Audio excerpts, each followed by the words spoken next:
களத்துல இறங்கி இனி வேலையை பாருங்க அப்படின்னு சொல்லி திமுக எம்பிகளுக்கு முதலமைச்சர் என்ன உத்தரவு போட்டிருக்காருன்னு தெரியுமா? சென்னை அறிவாலயத்துல திமுக தலைவர் ஸ்டாலின் அவருடைய தலைமையில திமுக மக்களவை மாநிலங்களவை உறுப்பினர் கூட்டம் நடந்து முடிஞ்சிருக்கு.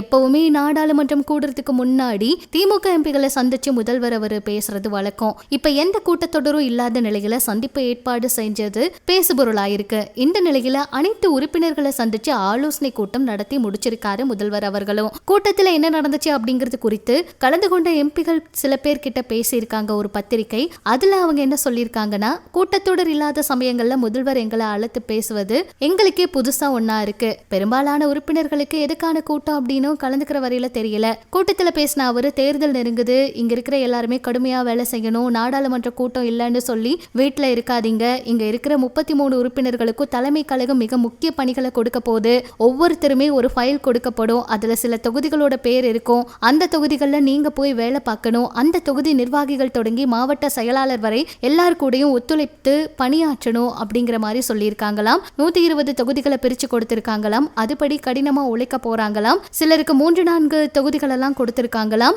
இந்த மாதிரி முதலமைச்சர் அவர் ஸ்ட்ரிக்டா ரூல்ஸ் போட்டிருக்காராம். இனிமேல் பணிகளை சரியா செய்யணும் அப்படின்னும், தேர்தல் நெருங்கும் போது எந்த ஒரு பிரச்சனையும் வரக்கூடாது, இப்பவே உங்களோட உழைப்ப போடணும், எதையும் விடக்கூடாது அப்படின்னு சொல்லி முதலமைச்சர் அவர் பேசி இருக்கிறதா சில தகவல்கள் வெளியாகி இருக்குங்க.